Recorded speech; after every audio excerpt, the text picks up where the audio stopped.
Après une série de manifestations mêlées par d'autres structures de la société civile contre l'insécurité grandissante dans l'est de la RDC, les étudiants ont lancé à leur tour des actions de masse pour s'insurger contre la détérioration du climat sécuritaire dans la partie orientale de la RDC, écumée par des mouvements rebelles dont les plus actifs actuellement est les M23, accusés d'avoir le soutien des pays voisins. Ce lundi 11 février, la crème intellectuelle du Nord Kivu a appelé à envahir les rues des grandes villes avec un message à la sous-région qui a déployé récemment ses contingents à l'est de la RDC et dont le résultat reste mitigé.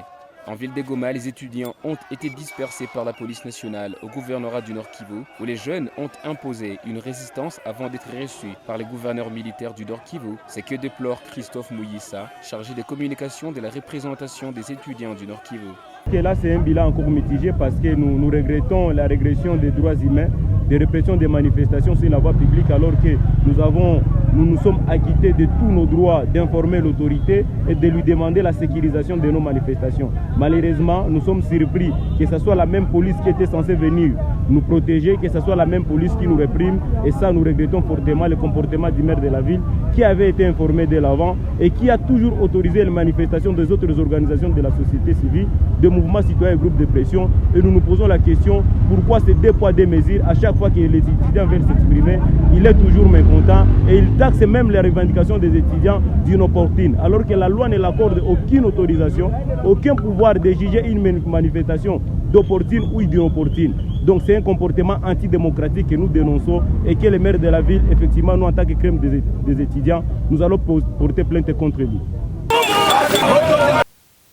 Le manifestant insiste sur les retours de la paix et voir la force régionale de l'East African Community se joindre au FARDC sur la ligne de front. C'est dénoncer l'inaction de l'EAC à travers la force régionale qui est ici, qui est venue pour combattre et pacifier l'Est de la République démocratique du Congo. Malheureusement, depuis qu'ils sont là, ils n'ont jamais combattu, ils n'ont jamais lancé des offensifs et ils sont en train de favoriser la progression de l'ennemi en maintenant ce qu'on a appelé la zone tampon, chose qui nous radicalise et qui nous indigne et qui risque la balkanisation de notre pays. Et la troisième revendication, c'est ce soutien des étudiants de Goma et de la province en général aux FARDC. Nous recommandons au gouvernement d'accorder les moyens suffisants aux FARDC pour qu'eux-mêmes puissent prendre la responsabilité de sécuriser et de défendre les décridés de notre pays. Cet EAC qui ne produit absolument rien, avec l'impuissance et l'impuissance de la MONUSCO à travers la communauté internationale, c'est ce que nous sommes en train de dénoncer, l'agression rwandaise et ougandaise. Et pour ça, personne ne peut nous le refuser, qu'il soit les maires de la ville, qu'il soit les gouverneurs. Et voilà, nous sommes là pour présenter les faits.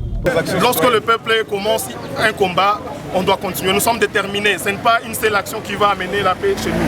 Il faut une multitude d'actions. Et c'est pour cela que chaque couche, nous sommes en train de nous mobiliser pour que nous puissions arriver à décrocher la paix. Personne ne peut nous arrêter. Nous savons très bien que même au sein de notre armée, il y a toujours des inciviques. Il y a même, vous avez assisté à certains officiers qui ont même fait des défections.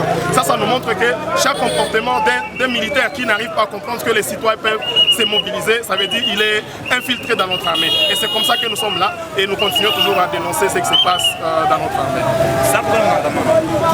Andamana ili tulombe EAC iko force yenye iko mo wa hypocrite depuis wako hapa kwetu hakuna yashafanya wanaendelea kusema tu wataleta ingine matu et pourtant benye bako pale hakuna yafanya. Cette marche a été interdite 2 jours avant en ville de Goma par l'autorité urbaine.